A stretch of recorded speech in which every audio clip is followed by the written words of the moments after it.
أعوذ بالله من الشيطان الرجيم بسم الله الرحمن الرحيم.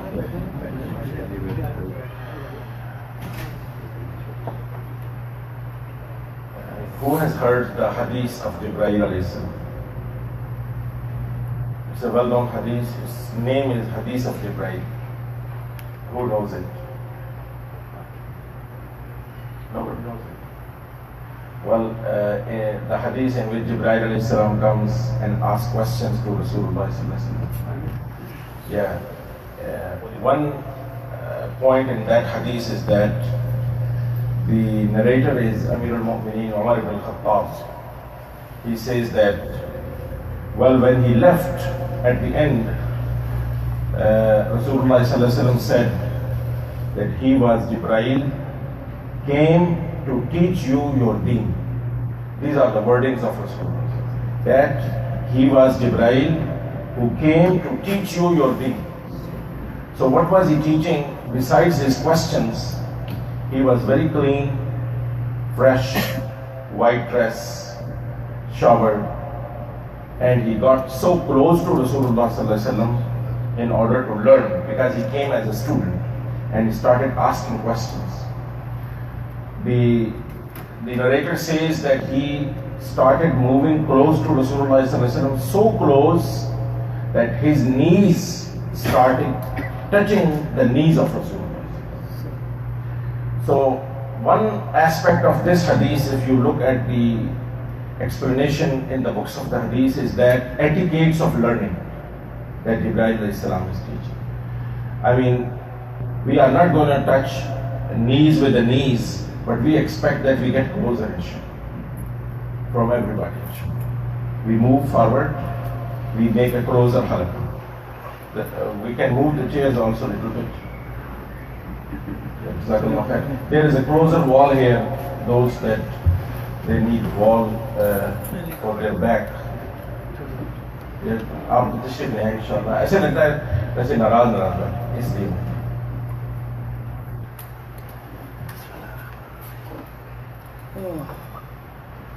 Jazakumullah khair. This movement in obedience of the hadith of Rasulullah sallallahu alaihi wasallam is the best movement, as Rasulullah sallallahu alaihi wasallam said. And you should expect a big reward from Allah subhanahu wa ta'ala because you followed a hadith.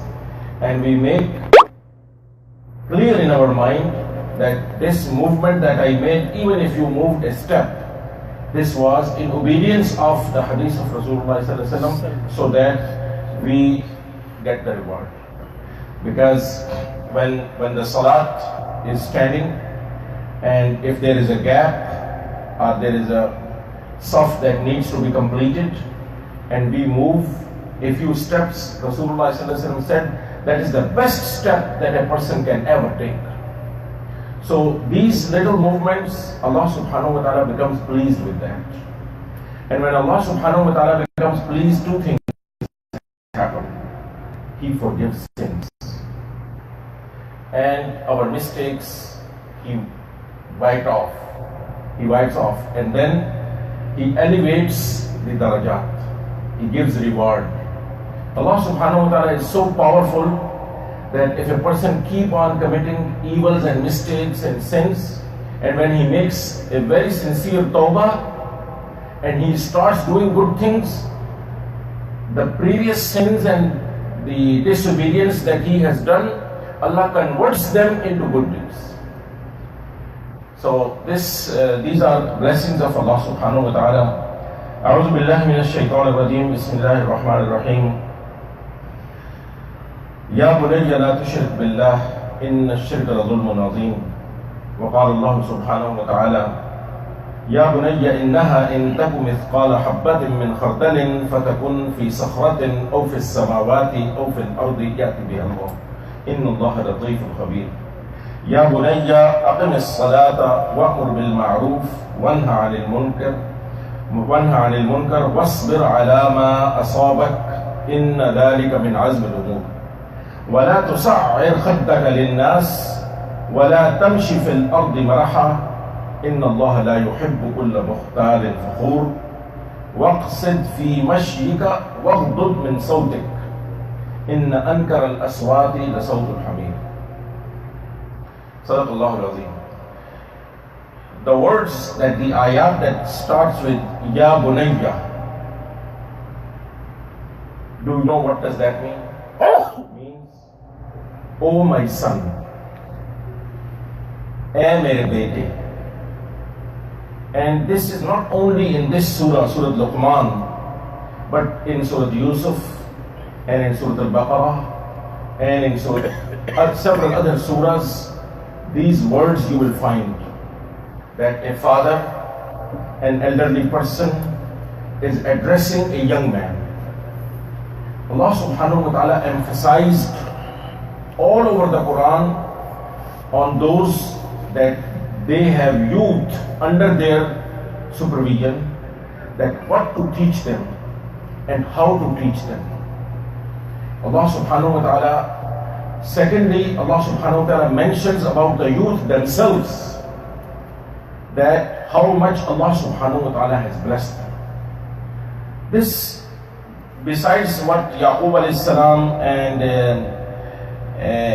when he was on his deathbed, he called his sons and what he advised them, or in the story of Yusuf alayhi salam, what was he advising his sons? At different other, or Ibrahim alayhi salam, he's also mentioning his sons. Zakaria alayhi salam is begging for a child. So all these, when we look at it together all over the Quran al-Kareem, we find out that Allah subhanahu wa ta'ala wants to get our attention towards the youth. And especially in this Surah Luqman, probably we mentioned it before, that Luqman alayhi salam, according to all the Mufassirin and the ulama, was not a prophet, not a Nabi, but he was a wise man. He was a black person, and he was in the time of Dawood alayhi salam. And he was so wise that Dawood alayhi salam appointed him as his chief justice. You know, Dawood alayhi salam and Sulaiman alayhi salam are those only rare Anbiya alayhi salam that were given the worldly power also. The rule that they had in the world, that was the most powerful government at that time in the world. And they were the Anbiya alayhi salam. So in order to run their affairs, they needed people like Luqman alayhi salam. So Luqman alayhi salam was appointed there. Now, we know that all those parents over here, whatever we earn or whatever we learn, we want to give the best of that to our children. Luqman alayhi salam is the wise person that even Allah subhanahu wa ta'ala declares in the Quran that Luqman alayhi salam was given wisdom. وَلَقَدْ آتَيْنَا لُقْمَانَ الْحِكْمَةِ, we gave him wisdom. So we can imagine that if somebody's wisdom is being mentioned by Allah, becoming part of the Quran, what kind of wisdom will be that? And who can be more wise than Luqman alayhi salam? And Luqman alayhi salam is picking up the best thing for his son. And it is so beautiful that Allah subhanahu wa ta'ala named the whole surah, Surah Luqman, because he is advising his son. Now, there are 4 or 5 ayat that he is advising his son. In the first ayat, he is teaching him aqidah. Ya bunayya la tushrik billah. Don't associate anyone with Allah subhanahu wa ta'ala. That, as we explained at the daytime, that deep in our hearts, we do not believe on anyone else that he can do anything except Allah subhanahu wa ta'ala. And similarly, we do not obey anybody else like we obey Allah. And especially Disobeying Allah subhanahu wa ta'ala and then obeying somebody else, that is a shirk. That I am giving somebody more importance, then that is the meaning of La ilaha illallah. Ilah means that somebody we care, we worship, and we give him the highest importance in our life. That's why to become a Muslim, you don't say La Rabba illallah. There is no Rabb except Allah. Although this is true. Or La Khaliqa illallah. There is no creator. But this thing La ilaha illallah, so that we don't start worshipping and taking care of anything, whether it is a desire or a worldly thing, or it is somebody other than Allah. So that is the first thing that Luqman alayhi salam is teaching. Then in the second thing, he is teaching the powers of Allah. That how strong and how much his powers are, or even if there is something so small anywhere in the world, within a rock, Allah subhanahu wa ta'ala can bring it. And then in the third ayat, he talks about the worship or the ibadat. Aqim as-salah, wa'mur bil ma'ruf, wanha 'anil munkar, wasbir 'ala ma asabak. Ibadat, advising other people for good and stopping them from something they are doing not good, and then having patience on the difficulties that they come. And then in the last two ayat, Luqman alayhi salam is teaching his son general and basic morals. وَلَا تُصَعِّرْ خَدَّكَ لِلنَّاسِ. That means do not make your cheeks blow up, which is a symbol in Arabic language of arrogance. Do not look down upon other people. Looking down upon other people is not only with the tongue or with the facial expressions, but basically the arrogance is in the heart. I might be smiling, being very humble, looking down, but if deep inside my heart I have a feeling that I am better than them. That is what is called arrogance, cloaked, covered in humility. And this is what he says, Inna Allah la yuhibbu kulla mukhtalin fakhur. Allah does not like that person who looks down upon others. Even apparently, if the other person is looking better than us. In one of the hadiths, Rasulullah says that a person keeps on doing the good deeds of the people of the Jannah until he is only one hand close to the Jannah, and he commits something which makes him end up in the hellfire. And on the other hand, if a person keep on making bad deeds of the people of the hellfire, and when he gets so close, he does something so good that Allah puts him in the Jannah. So, if apparently right now I am doing something good, the moment I become arrogant or I start looking down upon other people, Allah subhanahu wa ta'ala can change our status anytime and can convert us from this situation to that situation. And then he says to his son, and this is very important, usually we don't care about that waqsid fi mashyika waghdud min sawtika. Walk on the face of this earth humbly and make your voice, your sound low. And then he mentions that the worst sound is the sound of a donkey, because it makes so much noise. So talking, walking, though Quran al-Kareem does not go into details, usually the principle is that details are in the hadith, in the sunnah. The Quran al-Kareem gives main frame or basic principles, but Allah subhanahu wa ta'ala, when it comes to take care of the young people, goes into that detail, that how to walk and how to talk.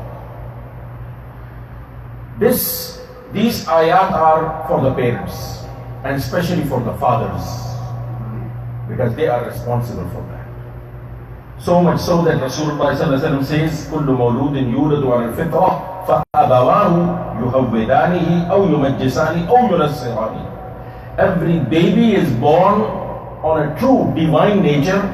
It is the parents that they make them a Jew, a Christian, or a Majusi, or a Muslim. So the parents have got a lot of responsibility with respect to their youth. And subhanAllah, we come over here and we just leave them growing like wild weeds. And we really don't care what's going on. We get happy, okay, he is studying. But the aspect of the moral and ethical training, that's what is being emphasized.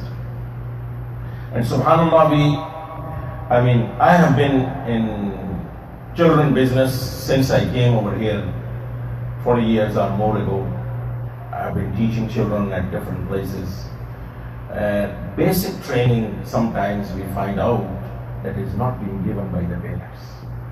Using the restroom and washing hands after that, and the basic tahara precautions. These are not given even the children that they are coming for Hafiz Quran or for Islamic schooling. They cannot get this basic training over here. It has to come from home. And it reflects that how much they are taken care. Anyway, Allah subhanahu wa ta'ala says in Surah Al-Kahf about the people that the king wanted them to commit shirk, and they wanted to stay on the oneness of Allah. And then Allah subhanahu wa ta'ala protected them in the cave.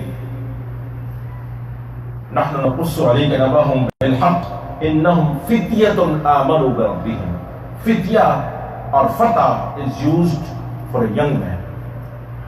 They were young people and this whole surah, basically Surah Kahf, is a surah dedicated for the youth.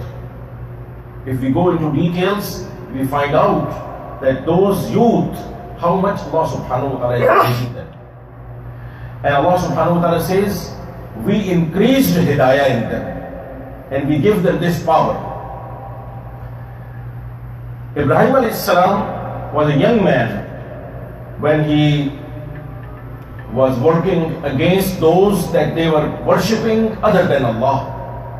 So when they asked question, who broke our gods' heads and hands? They said, Sami'na fatan. We heard about a young guy. Yazkuruhum, he was talking about them. Yuqalu lahu Ibrahim, his name is Ibrahim. Besides this, all those ayat is qala libanihi, when he talked to his son. Wa qala ya bunayya la tadkhulu min babin ya bunayya yadhhabu fatahassasu. All these ayat, we really, if we go into the tafsir of these ayat, these are all dealing with the issues of the youth. When it comes to Rasulullah sallallahu alaihi wasallam, we find out that he is emphasizing on the youth. In one of the hadiths, Rasulullah sallallahu alaihi wasallam says, on the day of judgment, when there will be no shade, the sun will be so close, everybody will be drowning its own sweating, his or her own sweating. Only a few people will be at that time under the shade of the throne of Allah. And you know one of them would be Shabun, a young man, Nasha'a fi ibadatillah, aw fi ta'ah, the one who spent his life or who was raised as an obedient servant to Allah subhanahu wa ta'ala. And Rasulullah sallallahu alaihi wasallam sometimes getting all the youth and talking to them special. And all those ahadiths that they start with these wording, Ya ma'ashar al-shabab, all the young people, these are all directing and addressing the youth. And Rasulullah sallallahu alaihi wasallam, he was blessed with the youth all around him. You know, if you study the Sahaba, most of them that they took the heaviest burden of the deen of Allah subhanahu wa ta'ala and participating with Rasulullah sallallahu alaihi wasallam in his prophetic mission, most of them were young. I'll just give you a few examples and you will be surprised. Such young people. And today at that age, we think our child cannot do anything. He is just a baby. But even at the same age, Rasulullah is giving them, he is having so much trust in them that he is giving them very high level responsibilities.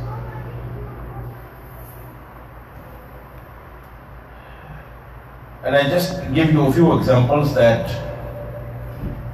there was a Sahabi when Rasulullah in the 8th year after Hijrah went back to Mecca, and the Fatah Makkah took place when the Makkah was opened for the Muslims.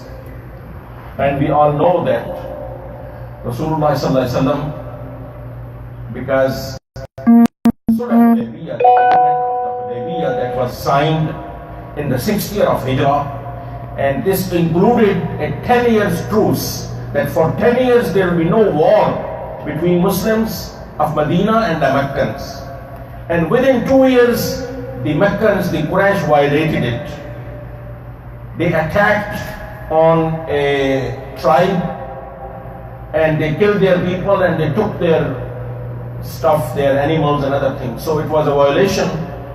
Now it was, the agreement was violated, so Rasulullah took with him 10,000 Sahaba. On Surah Hudaybiyah, there were 1,400. 6th year of Hijrah. 8th year of Hijrah, 10,000.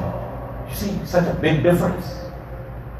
From first year of the Hijrah up to the 6th year of the Hijrah, those that they went with Rasulullah on the Umrah, they were 1,400.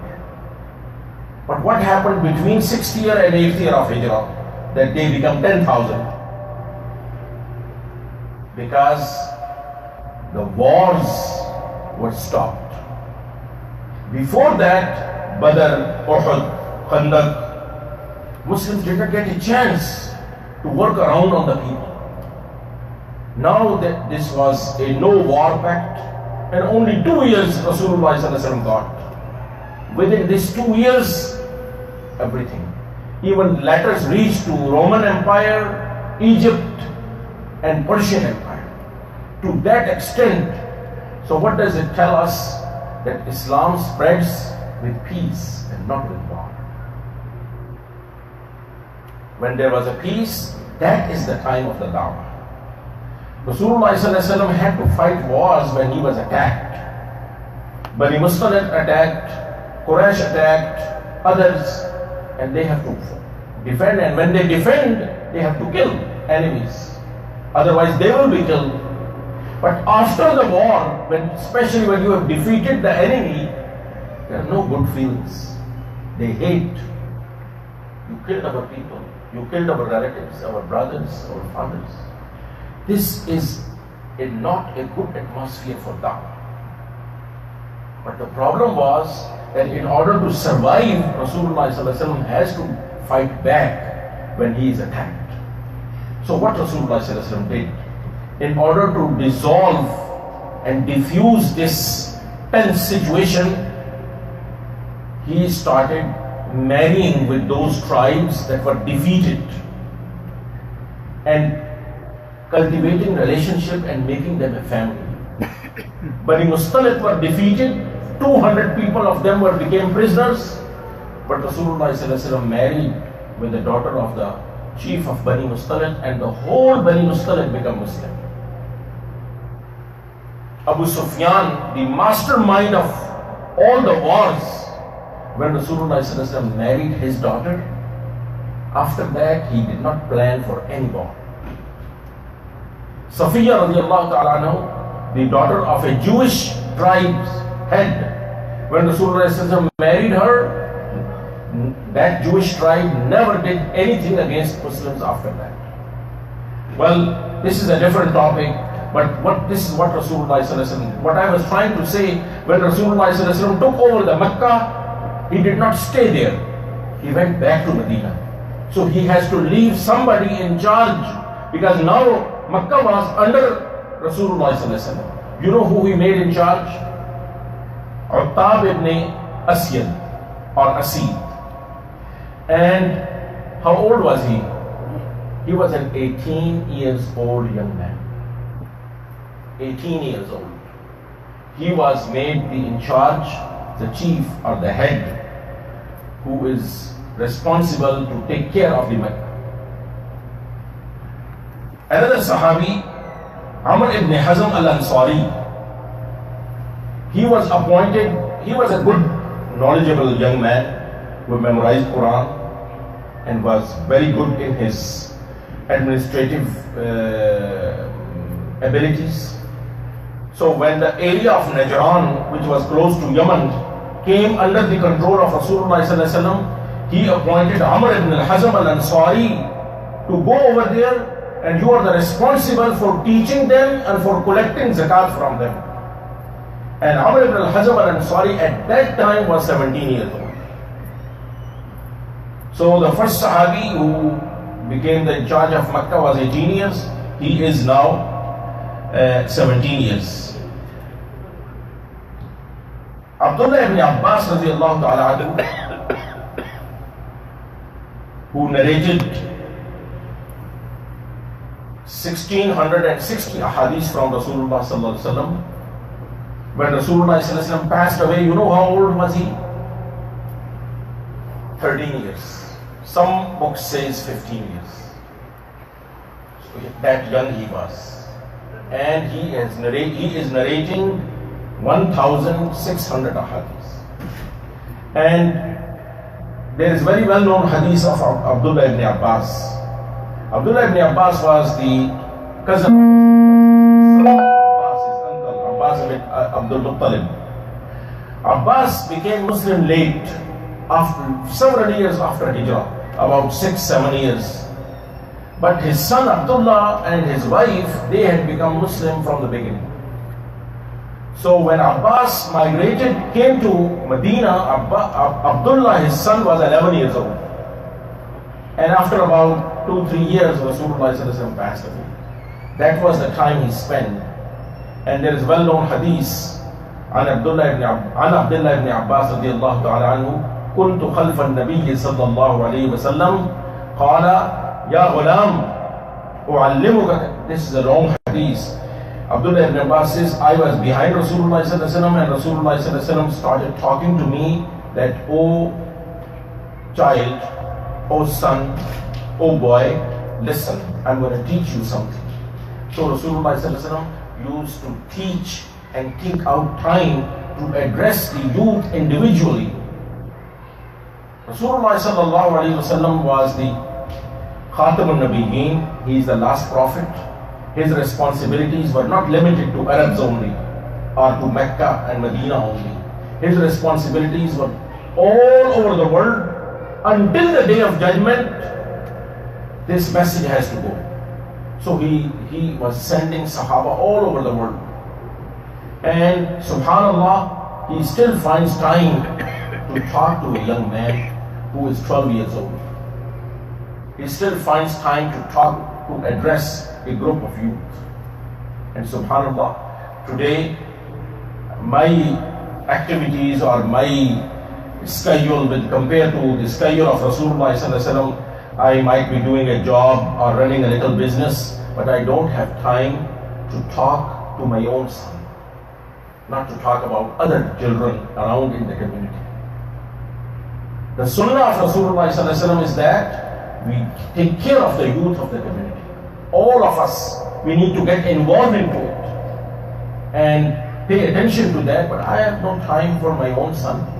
There is a joke that somebody knocked the door and the mom said, send his son, go open it and see who is that. And the son came back, he says, it's the same one who comes every weekend, and he was his father. So this is the situation. Anyway, we all know about Osama bin Zaid.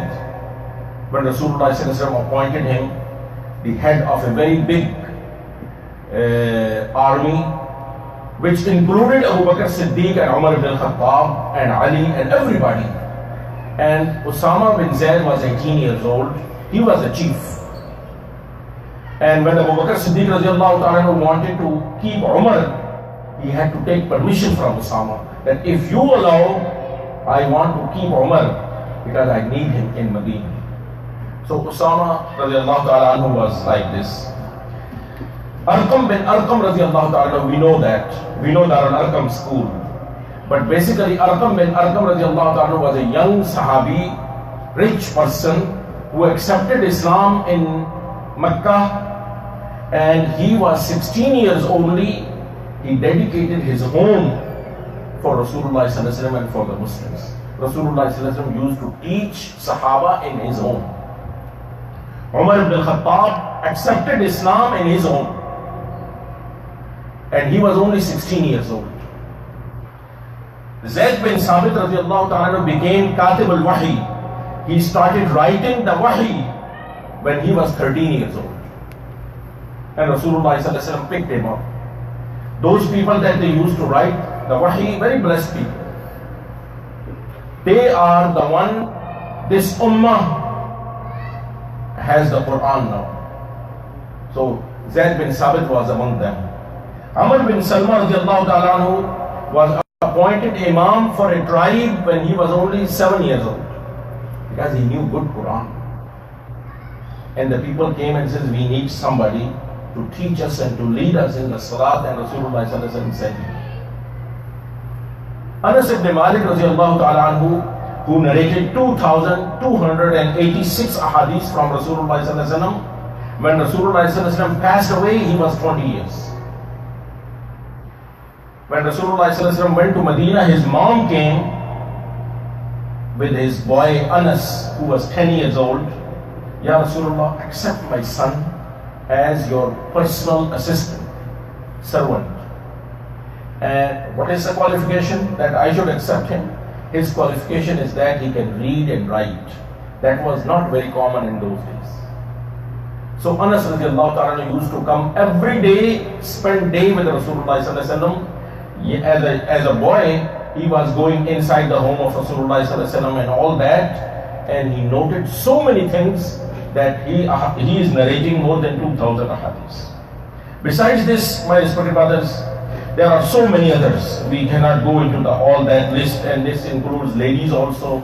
Aisha radiallahu ta'ala anha, Asma radiallahu ta'ala anha, Sumayya radiallahu ta'ala anha, and all others. That there was one Sahabi, his name was Habib Ansari. He was 25 years old.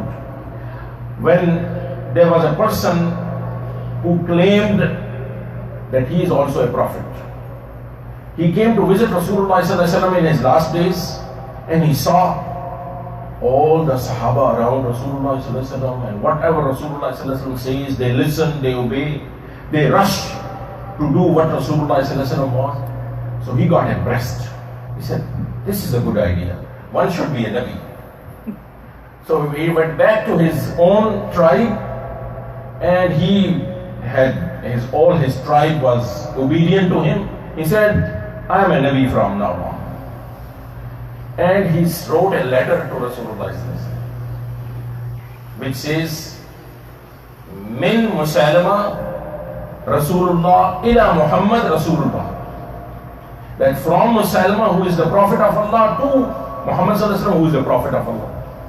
And he said that let's divide the area. This is my area and that's your area. You will be prophet over there, I'll be prophet. We will have a good time. And we will all that. And the person who took this letter to Rasulullah sallallahu alaihi wasallam, Rasulullah looked at him. You are not the one who just came a few days ago and accepted Islam on my hand? He said, yes, but now I am with Musalama. Rasulullah said, you turned away from Islam and you are damaging the deen.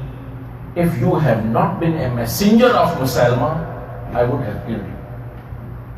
Because the rule was that the messengers who bring messages are not to be killed. Anyway, Rasulullah sent him back. Then he wrote a letter, which is Min Muhammad Rasulullah sallallahu alaihi wasallam ila Musalma Kazzab. This is what Rasulullah sallallahu alaihi wasallam wrote. That's why it is known as Musalma Kazzab. Kazzab means the liar.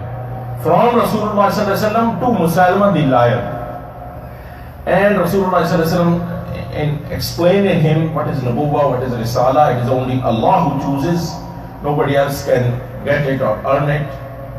And the letter was given to a young Sahabi. He was 25 years old. His name was Hafiz Nisar radiallahu ta'ala anhu. He went and he gave this letter to Musailama. Musailama got very upset. He asked Hafiz Nisar, what do you believe about Muhammad sallallahu alaihi wasallam? He said, he is Allah's messenger. And he asked, what do you believe about me? And he won't say anything. He would not answer anything, just staying quiet. And he asked him again and again, and he's not answering. So he thought probably he got deaf or something. So he, in order to test him, he said, what do you believe about Muhammad sallallahu alaihi wasallam? He started saying, he is the messenger of Allah. But when he asked about himself, he does not say anything. So he called the Jallat. The person with a sword who would used to punish the people. Executioner. He asked him that if he does not speak, cut his hand. So his hand was cut, left or right, and it dropped down and bleeding. And he asked him again, same thing. When he asked about Rasulullah, when he asked about himself, he does not speak. And he cuts his other hand, and then he cuts his shoulder, and then other shoulder. And he keep on testing him, and he is not saying anything until he fell down and died of it. The youth around Rasulullah sallallahu alaihi wasallam did a lot. Most of these, you see, appointments, responsibilities, they were carried on by the young people around Rasulullah. My respected brothers, our youth are really gold that Allah has blessed them. We have to get them closer, trust them, give them the responsibilities. You see, Islam still in America is considered a foreign religion. It could not get the status of an American religion. Why? Because mostly the immigrants that they are following it. So they come out. That's why anybody, when he talks against Islam, he says, we want to stop Muslims coming to this country. As if the Islam is coming from abroad. No, they are raised over here, they will not be the leaders of Islam. Any organization to pick up, ISNA, ICNA, ISGH, other organizations, centers, who is the chief, who is leading? An immigrant. Like myself, who has an accent problem, who has a language problem, who has a lot of things. He does not know even about the American society. Youth can do the job. I really believe that it is time that the imamat of the masjid, the board membership of the masajid, the leadership has to be given to the young people. And as young as like in their 20s, they will do the best job. But for that, we have to see what are the problems of the youth and how we can help them.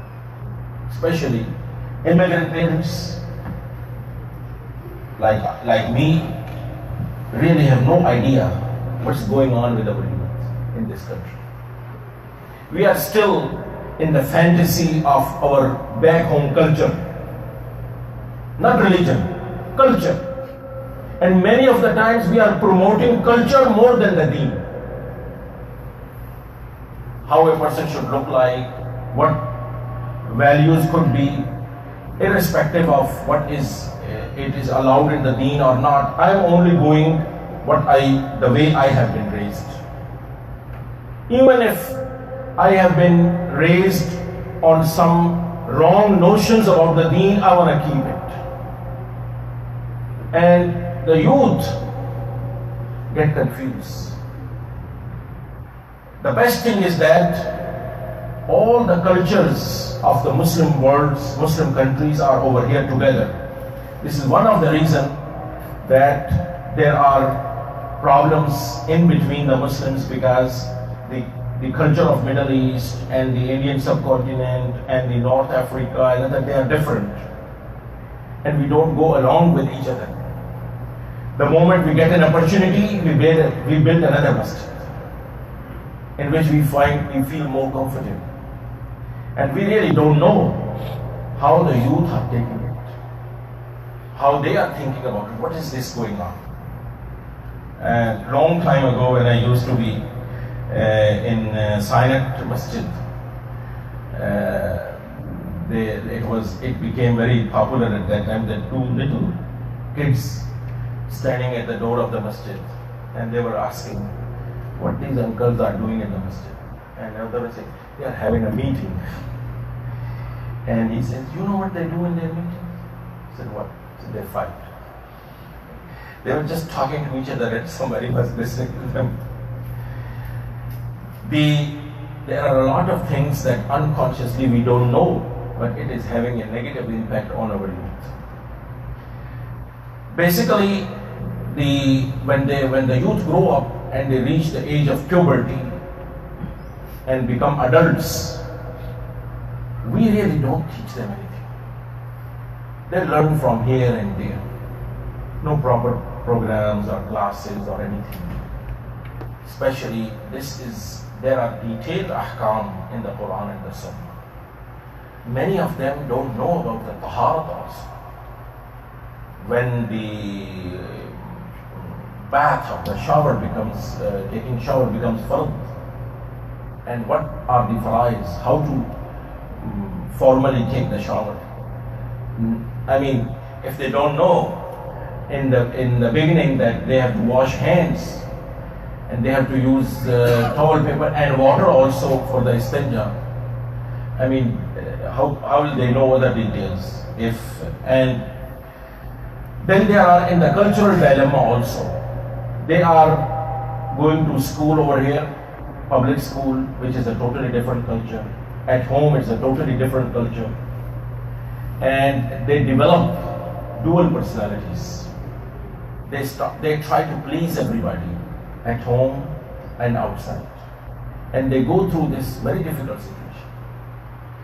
Besides this, the other outside problems, when they see Muslims are being discriminated, Islamophobia, all other media war against Muslims, this is also a point that makes them restless and makes them confused. What is this going on?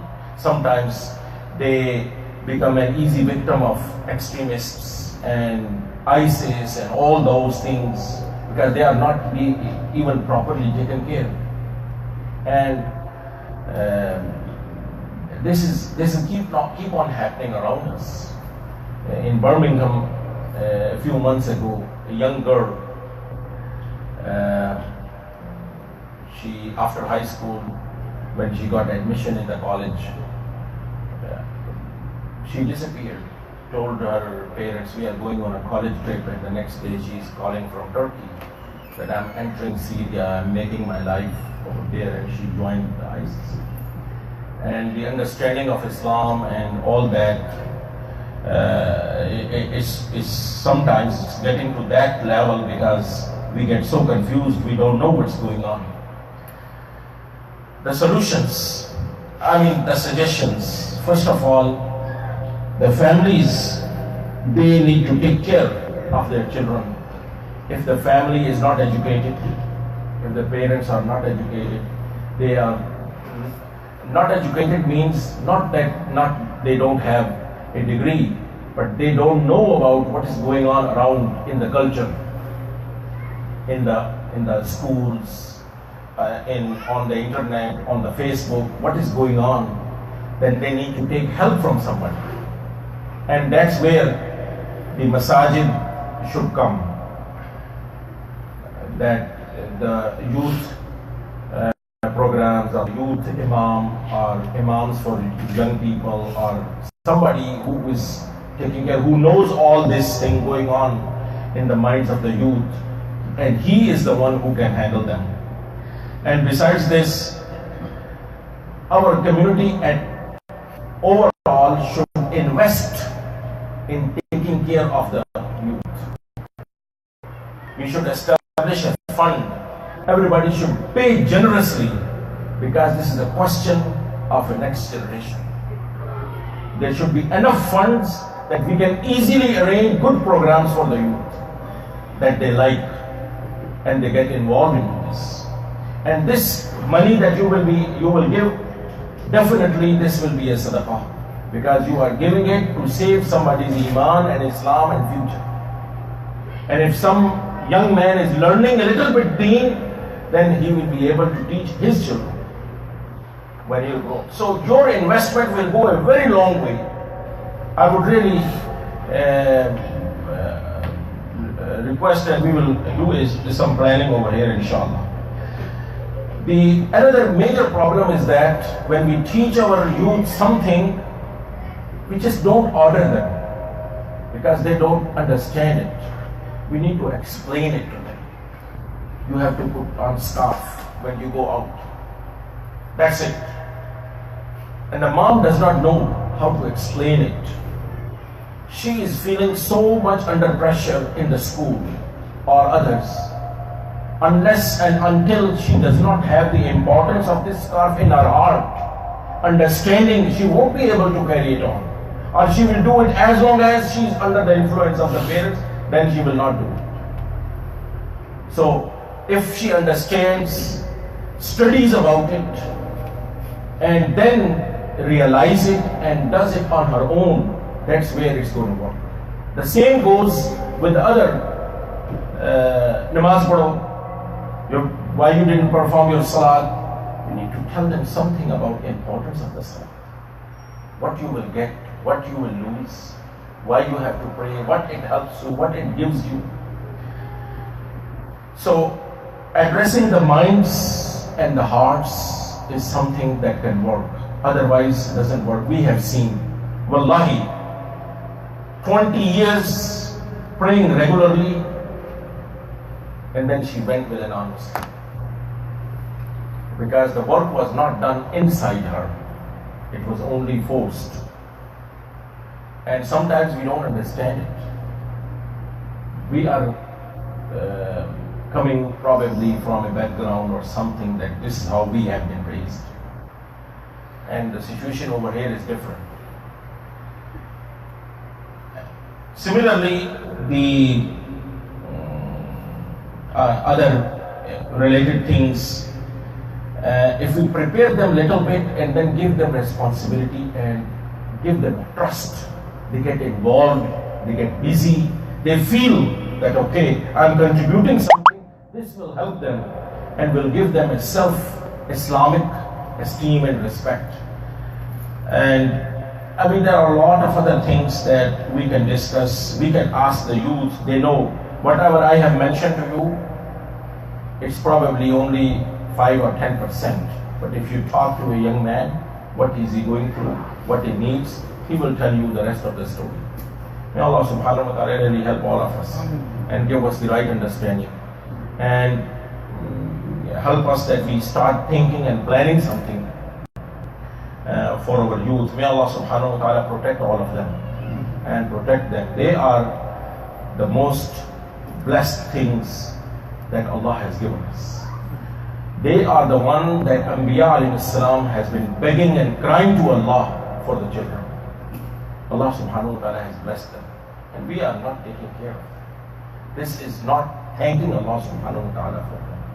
أقول قولي هذا أستغفر الله لي ولكم ولسائر المسلمين. Okay, inshallah. Is there any from the young people? Is there any comment or any concern or anything that you'd like to know? Uncles, let to know uncles. Yes. Oh, We should. uncles. Uncle is gonna speak. Okay. Yeah. We all recognize one thing. United States belongs to Allah subhanahu wa ta'ala. And what I tell everybody, and some people joke about me, or some people laugh about it. I write in the newspaper, comments on. I write it, Islamic Republic of United States of America. MashaAllah. Why? Because where do we get Islam peace from? We get peace from Deen Allah. If they have borrowed Deen Allah and called it constitution, but corrupted it by refusing to make truth as a foundation of the constitution, it does not deny me or any of us a right to call it United States of America, a nation of Islam. So don't be ashamed to say it. Don't hesitate to say it.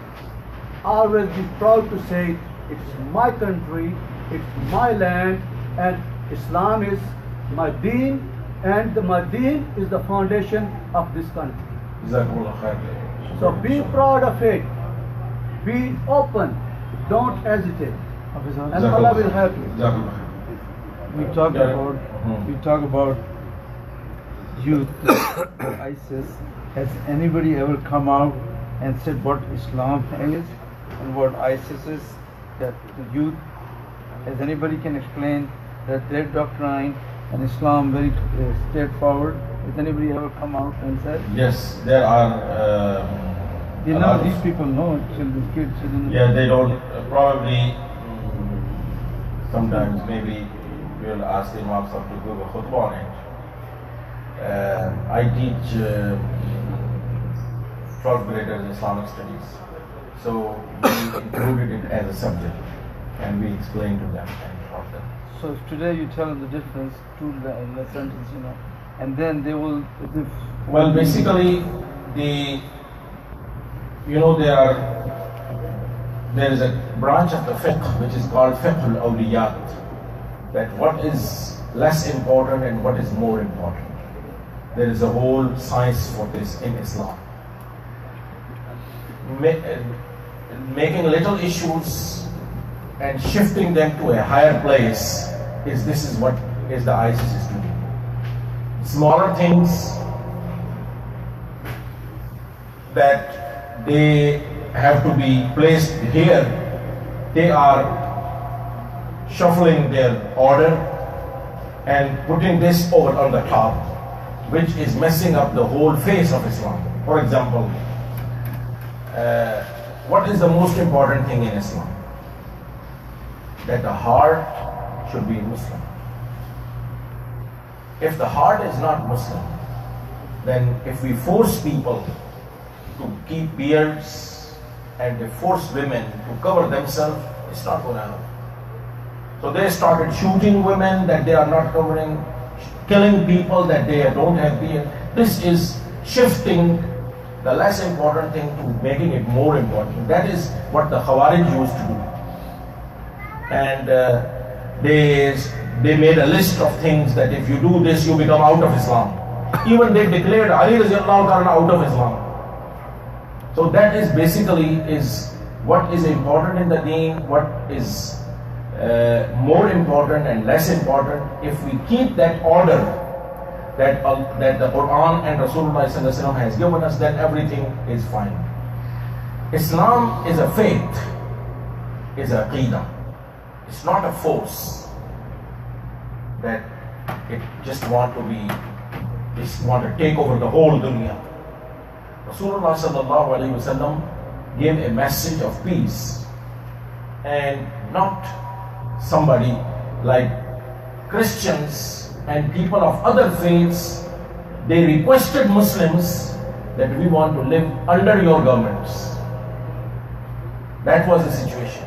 And now the things have gone so upside down that hanging people upside down and using the name of Rasulullah sallallahu alaihi wasallam. Anyway, the best thing is that to go to the shiur, Imam Sahib over here, and learn something about the basics of the deen. And in the fuqaha has separated that what is haram and what is makruh and what is makruh tahrimi and what makruh tanzihi and all those things. And if we learn that order, then things become clear and one will not be just carried away by somebody. on the Facebook or on the internet or something. They are just telling the youth that you want to make your akhirah. All these people are not on Islam, and they are talking about Muslims. That girl that she went from here to ISIS, she is sometimes communicating with her parents, and she is saying amazing things. She is saying strict instructions that you will not talk to the Imam of the masjid because he is against Islam, against Muslims. You will not talk to your parents and nobody. And then on the Facebook she sent a message to her friends that hire a big truck and run over all these kuffar. So this kind of understanding, which is really messing up the whole message of Rasulullah sallallahu alaihi wasallam. May Allah subhanahu wa ta'ala help all of us and give us the right understanding. This needs a full-fledged discussion, that what are the basic principles of ISIS and how they are against the Quran and the Sunnah. There are papers on this, there are booklets that has been published on it. We really can look into it. Hafiz sir, my question was, sorry, that in very simple, Islam says do not, when you war, do not touch the woman, do not touch the crop, do not destroy a building, right? Basic. And they're not even born. They're not even following the Islamic rules. Not only this, there are a lot of other violations that is being done. Anyway, Azam Farooq. नहीं अपने उनका जो है वो प्रश्न हुआ था कमाम खान के अब्दुल ऑपरेशन उनसे दुआ करा दिया इनकी रिहैब में आजम फारूक उनकी नर्व पिंच हो गई थी. Is there anything else? Any other question?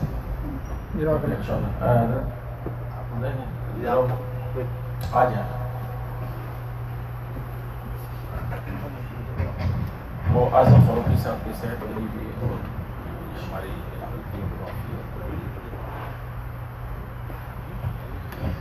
الحمد لله رب العالمين والعاقبة للمتقين والصلاة والسلام على رسوله سيدنا ومولانا محمد وعلى آله وأصحابه أجمعين. اللهم آنس وحشتنا في قبورنا، اللهم ارحمنا بالقرآن العظيم واجعله لنا إماما ونورا وهدى ورحمة. اللهم ذكرنا منه ما نسينا وعلمنا منه ما جهلنا وارزقنا تلاوته آناء الليل وآناء النهار واجعله لنا حجة يا رب العالمين. اللهم إنا نسألك الهدى والتقى والعفاف والغنى. اللهم أصلح لنا ديننا الذي هو عصمة أمرنا، وأصلح لنا دنيانا التي فيها معاشنا، وأصلح لنا آخرتنا التي فيها معادنا، واجعل الحياة زيادة لنا في كل خير، واجعل الموت راحة لنا من كل شر. اللهم اغفر لنا وارحمنا وارض عنا وادخلنا الجنة ونجنا من النار، وأصلح لنا شأننا كله. اللهم ألف بين قلوبنا وأصلح ذات بيننا، واهدنا سبل السلام، ونجنا من الظلمات إلى النور، وجنبنا الفواحش ما ظهر وما بطن، وبارك لنا في أسماعنا وأبصارنا وقلوبنا وأزواجنا وذرياتنا، وتب علينا إنك أنت التواب الرحيم. दुआ फरमाए कि हाफिज साहब ने जो भी फरमाया है अल्लाह ताला उस एडवाइस को कबूल फरमाए और हम सबको फरमाने की तौफीक अता फरमाए। और जो हमारे भाई बीमार हैं आज़म फारूकी साहब, अल्लाह उनको शिफाए कामिल आजिला अता फरमाए। और जितने मुसलमान भाई बहन हमारे आज के इस दर्स में शरीक हुए, अल्लाह उनकी तमाम नेक दिली तमन्नाओं को पूरा फरमाए। और हम सबको अल्लाह ताला अपने अहकामात पर चलने और अपने हबीब सल्लल्लाहु अलैहि वसल्लम की सुन्नतों पर अमल करने की तौफीक अता फरमाए। अब उस बात से हमें बचने की तौफीक दे जो दीन के खिलाफ है, इस्लाम के खिलाफ है, नबी करीम सल्लल्लाहु अलैहि वसल्लम की सुन्नत के तरीके के खिलाफ है। और हर नेक बात और अच्छी बात और अच्छे खुल्क पर हमें अमल करने की तौफीक अता फरमाए। अल्लाहुम्मा अरिनल हक़्क़ हक़्क़न warzuqna इत्तिबाअह व अरिनल बातिला बातिलन warzuqna इज्तिनाबह। اللهم اغفر لأمة محمد صلى الله عليه وسلم. اللهم ارحم أمة محمد صلى الله عليه وسلم. اللهم تجاوز عن أمة محمد صلى الله عليه وسلم. رب ارحمهما كما ربياني صغيرا ربنا زدنا علما وصلى الله تعالى على خير خلقه سيدنا وحبيبنا وشفيعنا ومولانا محمد وعلى آله وصحبه.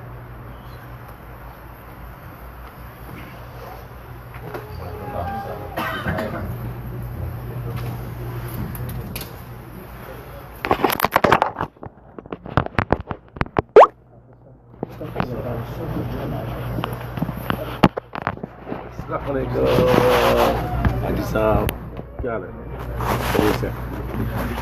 5307 लोगों ने आपको अभी लाइव देखा।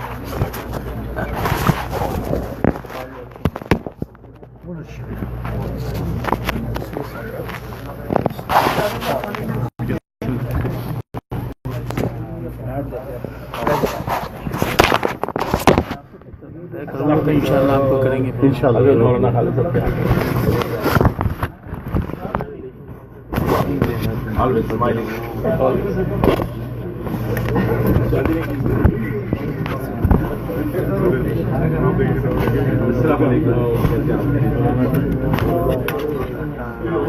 The food is ready. All brothers are requested to please. 5307 लोगों ने लाइव टिकट देखा। 5307 वो तो बंद कर दिया था, फिर मैं दोबारा शुरू किया अपने पास से। क्यों बंद कितने बंद कर दिया? जैसे पाकिस्तान में फ़ोन किया मैंने पाकिस्तान को, इसको पता नहीं क्यों बंद कर दिया, मुझे पता नहीं क्या हुआ। तो वहाँ से मतलब ये तो डायरेक्ट नहीं वो असल में वो कंट्रोल अपने पास रखा हुआ है कि देखता है तो किसी ने नहीं तो वो हमेशा थोड़ी देख रहा है कोई हमें किस वक्त चल रहा है प्रोग्राम कुछ चल रहा है तो हाँ इसीलिए तो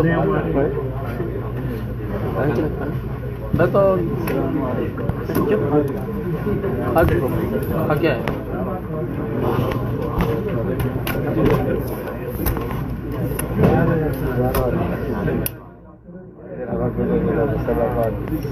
नारी मानने का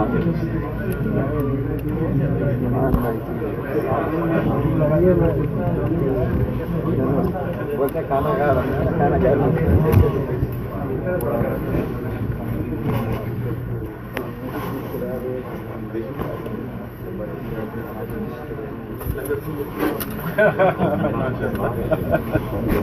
ओ माजी साहब भी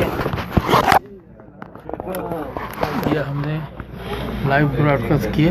5307 लोगों ने देखा इसको। माशाल्लाह माशाल्लाह विद इन यूएस पूरे वर्ल्ड वाइड। वो तो बंद है खैर, लेकिन वो बीच में गड़बड़ किसी ने वहाँ पाकिस्तान से बंद कर दिया था, तो मैंने कॉल किया। माशाल्लाह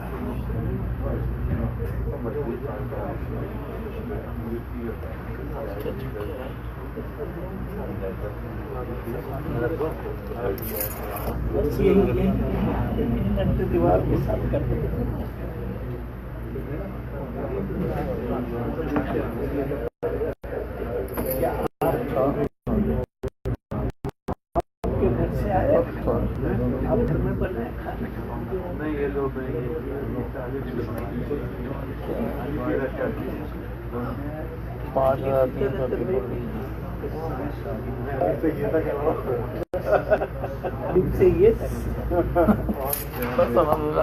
बेहतरीन अच्छी बात है।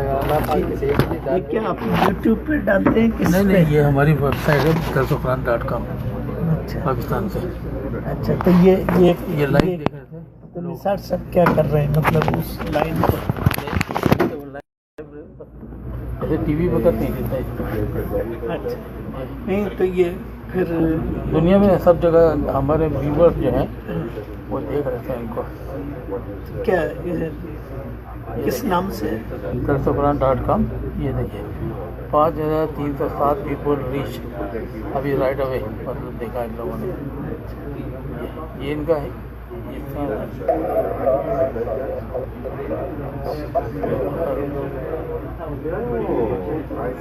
ये असल में किसी वहाँ से पाकिस्तान से बंद कर दिया था क्योंकि वो तो मैंने दोबारा ये दूसरा वाला ऑन किया था। ये बिल्कुल इस तरह देख रहे हैं लोग, और हम यहाँ बैठ के देख रहे थे फेस टू फेस, लेकिन घर पे बैठ के हम घर पे होंगे आपके पास एक्सेस है तो आप भी देख सकते हैं। अच्छा ये है क्या है? ये एक्चुअली ये है, ये देखिए ये जो है ये साइड है हमारी, दरसुखरान .com में हमारे छोटे भाई वहाँ से पाकिस्तान से आते थे। इसमें सबके बयान थे, मतलब हफीज़ उस्मानी, रफ़ी उस्मानी और अपने तारिक जमील साहब, जुल्फ़ार नक्शबंदी साहब, ये सभी लोगों के, ये किसी एक से ताल्लुक़ नहीं है बल्कि जनरल इस्लाम को जो है।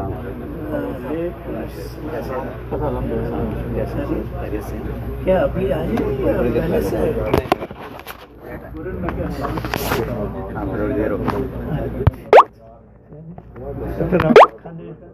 बिल्कुल